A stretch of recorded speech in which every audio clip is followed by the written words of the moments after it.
Menjadi seorang perempuan, banyak orang mengatakan tidak mudah karena dia harus memiliki berbagai peran sebagai seorang ibu, sebagai seorang istri, dan juga sebagai seorang anak perempuan dari ibunya atau mertuanya. Kali ini saya ingin mengajak perempuan-perempuan yang ada di dekat saya, perempuan-perempuan yang kuat, perempuan-perempuan yang harus berjuang untuk keluarganya, untuk anak-anaknya, untuk perekonomian di dalam keluarganya, dan juga perempuan yang harus bisa menikmati hidupnya. Nah, kita akan mengambil saripatinya dari pembicaraan-pembicaraan berikut ini bersama perempuan-perempuan hebat dalam sebuah konten Perempuan Berkarya.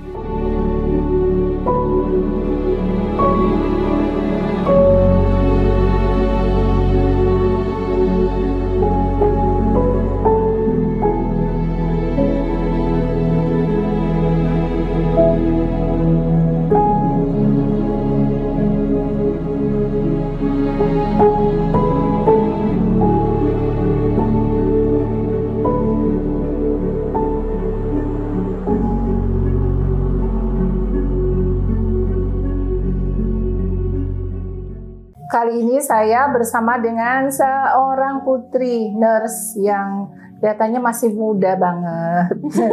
Kenalkan ya, Kak, kenalkan silahkan.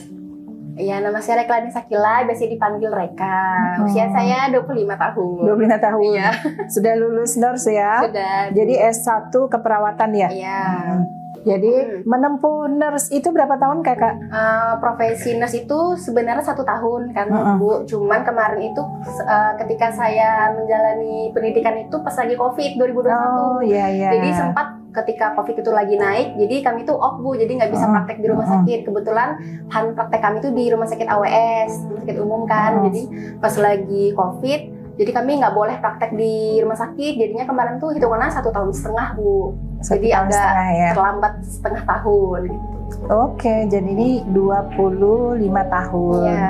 Dan Kakak ini sudah menikah ya? Sudah.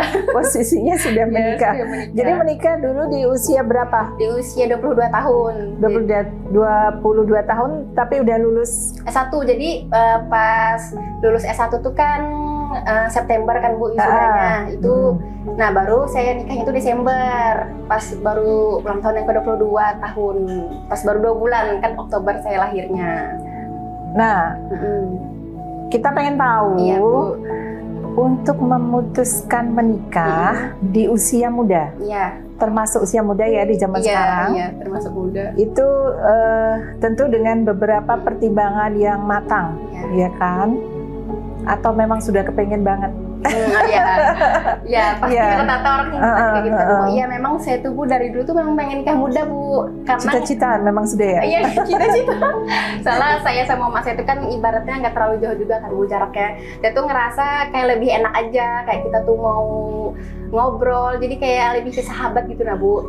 Nah terus itu kebetulan juga sudah ada jodohnya yang memang siap, yang kayak langsung pengen menikahi ya. Sudah, jadi lebih ke situ sih kan, jadi alhamdulillah ada jodohnya. Terus itu Bu, sebenarnya kemarin juga tantangannya di saya meyakinkan mama saya keluarga Bu. Ya. Karena kan ibaratnya kalau dari mama itu pengennya selesaikan nurse dulu gitu kan, nunggu setahun lagi gitu kan. Takutnya nanti kalau nikah jadinya kuliahnya terganggu karena kan nanti hamil atau apa kan Bu. Nah cuman kemarin itu saya yakinkan mama saya kayak insya Allah bisa gitu. Alhamdulillah direstuin, udah Bu. Langsung menikah ya. Kemudian menikah tentu saja pada saat menempuh pendidikan, itu kan nggak mudah. Nggak mudah. Nah, itu tantangannya gimana? Tantangannya lebih besar atau ya lebih mudah pada saat kita sendiri ya tentunya? Ya kalau antara lebih susah sama lebih mudah pasti lebih susah kan Bu, karena ibaratnya kalau kita sendiri kan kita masih fokus ke diri kita sendiri aja kan, tanggung jawab kita ya udah sama orang tua. Kalau kita udah nikah, udah tanggung jawabnya sama ada lagi nih satu orang suami gitu kan, yang diperhatikan lah ibaratnya gitu kan. Jadi nah kebetulan juga Bu, saya tuh nurse itu kan pas awal-awal itu masih online Bu, jadi kayak kita presentasi kasus, kita praktek tuh sempat kayak nyari dari tetangga aja Bu pasiennya. Jadi itu agak terbantu lah ibaratnya kan, masih bisa lah kayak sambil ngurus suami juga. Cuman pas lagi terjun ke rumah sakit ya jadinya memang harus apa ya, ibaratnya tuh memang harus butuh kemauan yang kuat, karena akhirnya kan kalau di rumah kita nggak bisa lagi leha-leha kan Bu, abis capek praktik di rumah sakit harus melayani suami lagi. Melayani suami lagi, lebih ke situ. Tapi kan saya tuh ingat lagi Bu, sudah dari dulu kan saya memang pengen kayak gini, dan memang sudah ada gambarannya bakalan sesibuk ini, jadi enjoy udah aja siap ya, udah siap menghadapinya. Yang sudah ada tergambar bakal sibuk seperti ini. Kemudian dari sisi ekonomi ya, karena kita masih muda, tentu saja persiapan kita belum matang. Nah, bagaimana nih mengatasi dari sisi ekonomi? Apakah karena orang tua kedua-duanya masih mensupport atau memang sudah kita lepas kalau sudah memutuskan menikah kan tentu saja sudah menjadi tanggung jawab berdua. Jadi gimana tuh? Nah kalau dari situ sih kebetulan alhamdulillahnya maksudnya dari suami yang full support juga. Nah cuman kalau kayak jadi memang udah siap bekerja ya. Suami memang sudah bekerja. Karena saya beda 4 tahun kan sama suami saya. Ya, jadi udah siap. Jadi udah siap, bukan yang seumuran gitu kan Bu. Kalau seumuran kan pasti masih sama-sama berjuang. Oke, berarti memang keputusan menikah itu sudah dengan pertimbangan yang matang. Ketika suami sudah siap untuk menghidupi kita lah istilahnya ya. Makanya saya yakin juga sama dia. Berani untuk memutuskan karena sudah ada backingnya. Iya.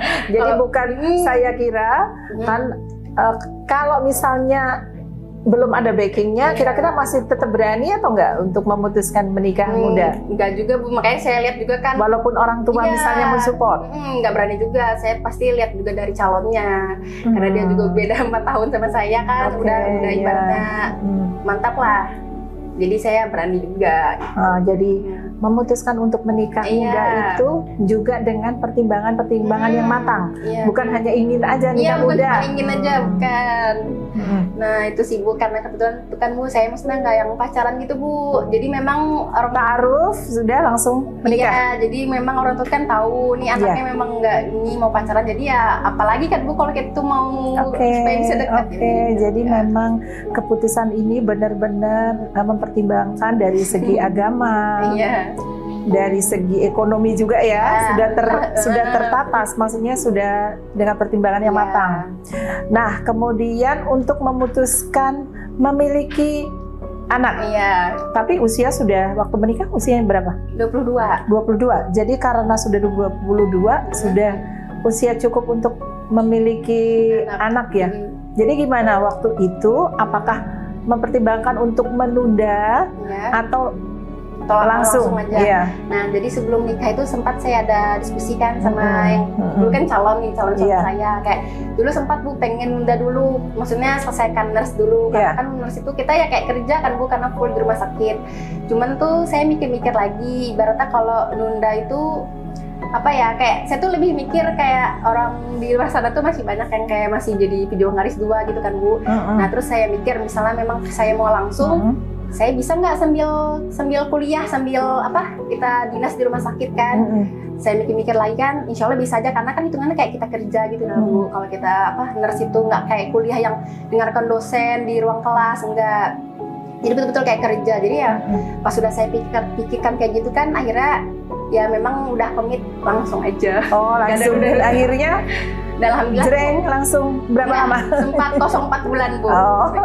Jadi tapi termasuk cepat ya, alhamdulillah ya. Itu. Dan sekarang akhirnya sudah mendapatkan seorang putri. Usianya berapa sekarang? 2 tahun, Desember kemarin 2 tahun. Nah, setelah mengarungi kehidupan, akhirnya memiliki putri. Dan sekarang Kakak Reka ini memutuskan untuk bekerja. Dan alhamdulillah kita bareng-bareng di Esglo ya. Iya Bu. Nah, jadi momen atau trigger apa yang kemudian membuat keputusan Kakak Reka bekerja? Oke, jadi itu juga sempat saya diskusikan juga sama mas saya kan Bu. Sebelum saya hamil, maksudnya nanti kalau saya udah nikah, udah punya anak, itu pasti saya kerja. Cuman waktunya ya nanti ketika udah selesai menyusui. Jadi itu memang sudah diomongkan sama suami juga gitu kan, karena pengennya bisa ASI eksklusif 2 tahun kan Bu. Jadi kemarin ya betul-betul habis lulus nurse itu saya nggak langsung kerja Bu, betul-betul ya udah full 24 jam sama anak karena masih nyusui juga. Nah kebetulan anak saya kan prematur Bu. Jadi ya saya tuh mikir ya harus ASI supaya daya tahan tubuh itu lebih kuat gitu nah Bu. Kan kalau ASI kan lebih mantap lah istilahnya. Lebih secara imunnya juga akan lebih bagus. Karena kan anak prematur itu rentan sakit kan Bu. Betul. Nah, itu jadi kayak alhamdulillah juga ada ASI-nya lancar ya sudah, jadi full pokoknya 24 jam sama anak nyusui.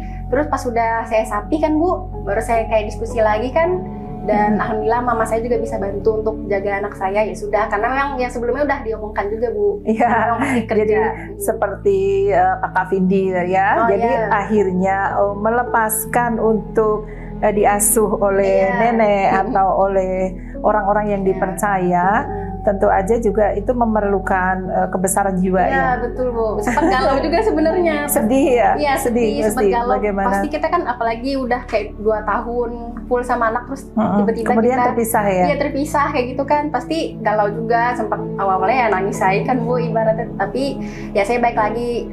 Saya kerja ini juga ada alasannya. Bukan cuman karena pengen keluar aja kan. Ya itu sih pertimbangannya tuh ada sudah dipikirkan. Jadi ya sudah pembicaraan berdua artinya sudah pembicaraan secara matang lah. Sudah.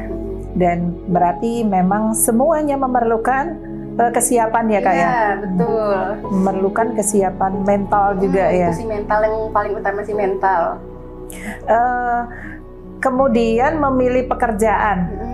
Apakah memang memilih jenis-jenis pekerjaan yang nyaman ataupun membuat kakak dan suami itu lebih aman atau nyaman, atau memang kebetulan saja, kebetulan aja dapat di sini, atau memang memilih gitu loh Kak? Oke. Kalau untuk masalah pekerjaan juga saya milih Bu. Dari saya hamil bahkan, saya tuh memang nanti kalau sudah punya anak pengennya ya di klinik aja, nggak mau rumah sakit, karena tahu kayak kemarin kan sempat dinas di rumah sakit tuh kayak apa sibuknya kan Bu, terus sifat pasti pagi siang malam. Nah, itu aja ibaratnya saya masih bujang aja masih kecapean gitu kan. Apalagi ini ada 2 yang diurus nih, ada suami, ada anak gitu kan. Jadi memang ya sudah klinik, karena klinik kan pasti 2 shift aja kan, kalau nggak pagi sama sore. Nah itu terus ya kebetulan dapat rezeki di sini kan klinik, dan juga saya mikir ini Bu, kalau klinik kecantikan itu ibaratnya kan kita nggak bawa virus ke rumah. Anak saya masih kecil kan, masih masih rentan juga. Jadi ya alhamdulillah Bu, ibaratnya saya memang memilih. Jadi udah nyaman ya di sini ya. pas sama dengan yang diinginkan gitu. Ya, saya sebagai perempuan juga sangat mensupport bahwa perempuan memang harus berkarya, ya kan? Apalagi seperti Kakak Reka ini yang sudah memang sekolah dan memang dipersiapkan untuk bisa membantu orang lain. Iya, betul. Tapi sebagai perempuan tentu juga kita memiliki hak untuk memilih, ya kan Kak? Memilih tempat-tempat yang memang nyaman buat kita dan suami ya Kak ya? Iya, betul. Karena lanjutkan Ibu Reka, nggak apa-apa? Nggak apa-apa. Ya karena itu Bu, maksudnya mereka tuh milih kayak ibaratnya tempat kerja itu penting, karena itu kan continue dalam jangka waktu yang lama kan. Kalau ibaratnya itu yang buat kita nggak nyaman atau terlalu sibuk jadinya nggak bisa ngurus yang di rumah segala macam. Dan mempengaruhi juga kondisi kejiwaan kita ya Kak. Betul. Nanti kalau sampai di rumah, sebenarnya kita di sini juga pengen membuang stres ya Kak ya. Betul. Nanti ibaratnya udah di rumah juga udah sibuk ngurus segala macam, di tempat kerja tuh yang jadi stres, nanti cepat keluar kan Bu. Betul. Jadi itu yang kita utamakan ya Kak ya. Ketika kita memutuskan untuk bekerja, tentu kita berhak memilih tempat-tempat yang aman. Dan juga kalau suami mungkin lebih nyaman dan aman karena kakak bekerja di tempat yang teman-temannya semuanya perempuan. Iya betul. Ya kan? Jadi bisa saling sharing juga, kita saling berbagi ilmu juga ya Kak ya. Iya, senang sih Bu. Maksudnya di sini sering banget kita sharing-sharing yang relate suka juga ya. Suka dukanya pokoknya. Kemudian ada satu pertanyaan yang coba Kakak jawab. Seandainya waktu bisa diulang, apa sih yang ingin Kakak perbaiki dari waktu yang lalu? Kayak kalau misalnya yang tadi Ibu tanyakan kayak apa, kalau bisa waktu bisa diulang apa yang mau diperbaiki, mungkin ini Bu, kayak saya kan waktu kuliah tuh betul-betul sibuk Bu, kan kayak kalau kuliah kesehatan itu memang sibuk kan, perawat yang kayak dari pagi sampai sore. Terus saya ini juga aktif di organisasi. Nah, jadi waktu saya dengan keluarga, dengan orang tua tuh kurang, banyak tersita gitu kan. Iya, jadi kurang. Nah, jadi mungkin itu sih Bu, mungkin saya seharusnya bisa lebih apa ya, mengambil yang memang prioritas gitu. Jadi waktu untuk sama orang tua itu bisa lebih banyak. Mungkin itu sih Bu. Kerasa maksudnya iya, jadinya tuh kayaknya lebih sibuk di luar kayak gitu. Sedangkan kan habis itu nikah jauh dari orang tua gitu sih Bu. Oh, jadi nah, untuk kalian untuk kalian yang belum menikah itu adalah kesempatan besar untuk bersama-sama dengan orang tua. Betul. Tapi kadang-kadang anak itu juga susah untuk diajak jalan susah, diajak makan bareng susah, karena merasa lebih mementingkan kepentingannya sendiri. Misalnya, wah aku sibuk nih, aku lagi ini. Padahal waktu nggak bisa diulang lagi ya. Itu nggak bisa diulang. Orang tua kita tuh kan terus bertambah usianya gitu, Bu. Aduh, jadi sedih. Ya, nah kebetulan tuh saya tuh yang memang deket banget Bu sama orang tua gitu kan Bu. Jadi tuh kayak itu sih lebih kayak waktu, apalagi pas jadi mau nangis. Iya. Ketika kita jauh dari orang tua dan sekarang kita punya anak ya. Sama dong, saya jauh dari orang tua dan jauh dari anak. Itu adalah hal yang paling berat ya. Tapi ada satu hal yang harus kita sebenarnya kadang kita bertanya ya Kak ya. Kadang kita sebagai perempuan bertanya, apakah ini benar keputusan kita untuk sejenak, bukan meninggalkannya sebenarnya, bukan meninggalkan anak, tetapi sejenak untuk mencari sesuatu juga demi anak-anak kita ya kan. Ketika kita pergi untuk anak-anak kita. Ini nangis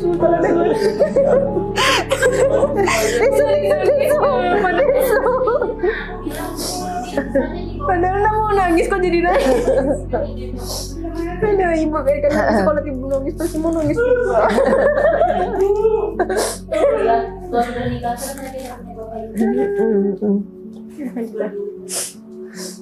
Ya, lanjut Bu. Iya, satu hal yang berat ya Kak untuk meninggalkan anak-anak dan juga ibu kita. Karena kesedihan kita ketika mungkin kita kehilangan momen-momen yang bersama anak.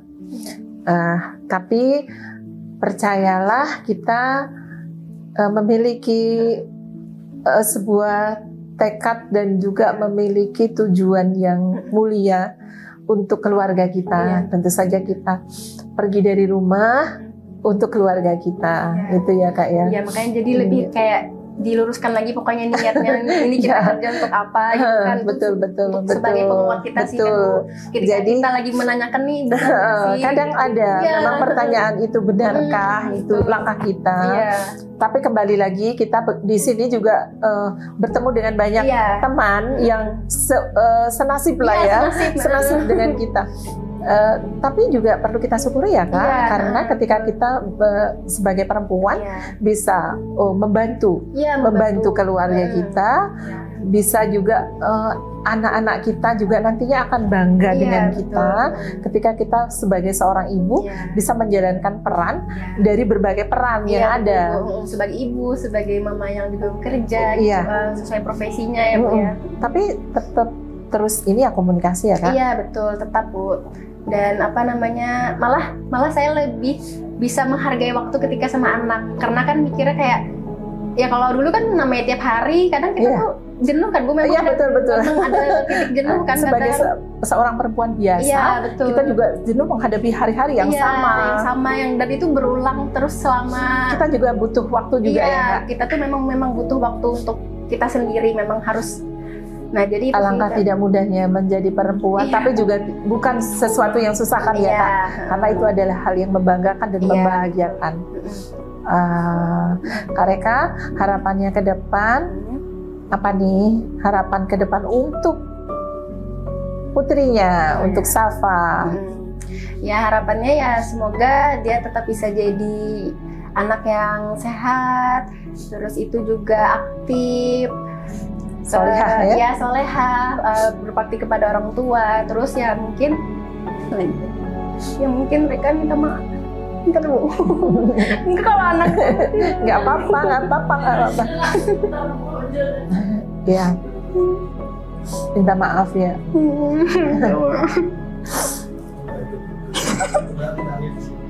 Ini kalau soal anak Iya. pasti ngomong sedih. Nggak apa-apa, nangis juga nggak apa-apa. Kan memang suara perempuan kan seperti Iya. itu.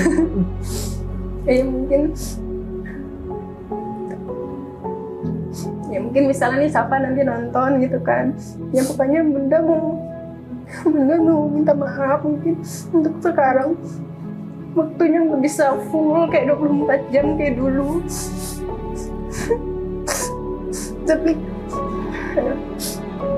tapi Safa mungkin nanti kalau udah besar mungkin bunda bisa ngerti kenapa bunda juga bisa harus sambil bekerja kayak gitu. Ya itu Iya. sih. Harus mempersiapkan juga sih ya. Iya betul. Karena kedepannya anak-anak bahkan butuh pendidikan yang layak, kehidupan yang layak juga. Ya nggak apa-apa, it's okay buat kita perempuan. Yang penting ya tetap lurus niat kita kan betul. ya. Pokoknya diluruskan banget niat. Iya. Dan Itu sih, Bu. semoga kita kan saling bergandeng tangan di sini ya. Kita saling curhat bareng, menangis bareng, tertawa bareng. Kalau di sini ya, di tempat kita tentu kadang ada juga silih pendapat, kadang dengan teman, ada tidak selalu kan kita sependapat di jalan. Nah, untuk Kakak Reka, bagaimana sih menyikapinya? Apakah terbawa sampai rumah? Oh iya. Atau bisa kita sikapi? Oh iya. Ya kalau saya kan Bu, itu pasti sih kan kita tuh ada kadang berbeda pendapat atau apa. Cuman saya tuh mikir lagi kayak kita aja kadang sama saudara nggak selalu sama kan. Padahal itu ibaratnya sedarah. Apalagi ini kita beda dari lingkungan juga atau apa. Nah jadi lebih ke situ, lebih kayak saya juga jadi introspeksi juga. Maksudnya kayak apa mungkin saya yang jadinya kurang peka atau apa kayak gitu. Pokoknya jadi terus nanti ya bisa diomongkan sama teman yang bersangkutan gimana baiknya, gimana yang sama-sama enak kayak gitu Bu. Dan alhamdulillah maksudnya selalu ada jalannya ya. Selalu ada jalannya dan juga jangan maksudnya harus cepat diselesaikan juga biar nggak terbawa juga jadinya nanti ke rumah gitu. Iya betul banget. Pokoknya jadi perlu menjaga ya. Iya betul Bu. Pokoknya harus pembawaannya moodnya harus happy, jadi nggak kebawa juga ke rumah. Iya betul. Jadi sebagai perempuan emang tidak mudah ya. Itulah yang benar-benar tidak mudahnya itu kita bagaimana untuk menjaga mood kita sampai di rumah itu harus membuat semuanya happy. Di tempat kerja kita happy, di rumah untuk anak dan suami happy, untuk orang tua terutama tetap jangan menunjukkan kita sedih atau banyak masalah lah. Pentingnya kita sebagai perempuan berhak bahagia. Iya, berhak bahagia. Berarti harus memang benar-benar memilih tempat-tempat yang bisa menghargai kita. Nomor satu betul. ya. Di tempat-tempat yang bisa memberikan kenyamanan kepada kita. Itu sangat penting ya Kak ya? Sangat penting banget ya. Karena itu jangka panjang kan Bu, itu berefek ke mental kita, ke kesehatan kita juga. Nah, kalau situasi di Esglow ini gimana nih menurut Kakak Reka? Nah, ya saya bersyukur sih Bu, dari awal interview malah saya tuh langsung merasa nyaman aja Bu, kayak merasa alhamdulillah seperti rumah kayak gitu kan. Dari waktu saya pertama ngomong sama ibu gitu kan, maksudnya tuh bawaannya tuh nyaman, nggak yang kayak tegang atau jadinya tuh yang kayak apa ya, atau ada yang merasa di dalam hati terus nggak berani diungkapin tuh nggak ada. Ya karena kan di sini juga perempuan semua dan banyak yang juga senasib kayak ibu tadi bilang kan. Betul. Jadi dan ini adalah uniknya kita bahwa tempat ini harus menjadikan kita lebih bahagia secara ekonomi. Jadi kita semangat untuk mencari rezeki lagi. Tapi di hari-hari kita jangan sampai ada perasaan yang tidak enak, apalagi kita bawa pulang. Iya betul. Oke, terima kasih Kakak Reka. Selamat bertugas. Atau ini sudah selesai ya? Sudah selesai Bu. Selamat bertemu lagi dengan putrinya, berkumpul dengan suaminya, dan juga menyapa bapak ibunya untuk berterima kasih karena sudah merawat cucunya. Iya, sudah jaga siapa. Oke deh Kak. Tapi nah ini yang bisa kita simpulkan dari pembicaraan kita kali ini adalah bahwa memutuskan untuk menikah muda itu boleh sekali, tetapi tentu saja dengan pertimbangan-pertimbangan yang matang, terutama adalah kesiapan mental maupun material juga, dan spiritualnya itu harus siap. Yang kedua adalah ketika memutuskan untuk memiliki putri atau putra, itu juga harus sudah dengan pertimbangan dan persiapan ketika kita memutuskan untuk bekerja. Dan yang ketiga adalah sebagai perempuan kita juga berhak untuk mengabdikan diri kita sesuai dengan apa yang kita dapat di sekolah ataupun di profesi kita. Dan selanjutnya adalah memilih tempat untuk bekerja. Itu sangat penting ya Kak. Bukan hanya pertimbangan secara materi, tetapi secara psikologis harus menunjang bagaimana kita bisa memelihara juga psikologis kita untuk keluarga dan juga untuk kesehatan masyarakat akhirnya ketika kita melayani pasien, ketika hati kita enak melayani pasien juga lebih senang. Dan alhamdulillah ketika kita di S-Glow ini menemukan orang-orang yang benar-benar senang ketika datang ke tempat kita. Itu adalah aura yang selalu akan kita pancarkan, ya Kak. Terima kasih. Semoga ada hal yang bisa dipetik dari pembicaraan kita. Wassalamualaikum warahmatullahi wabarakatuh.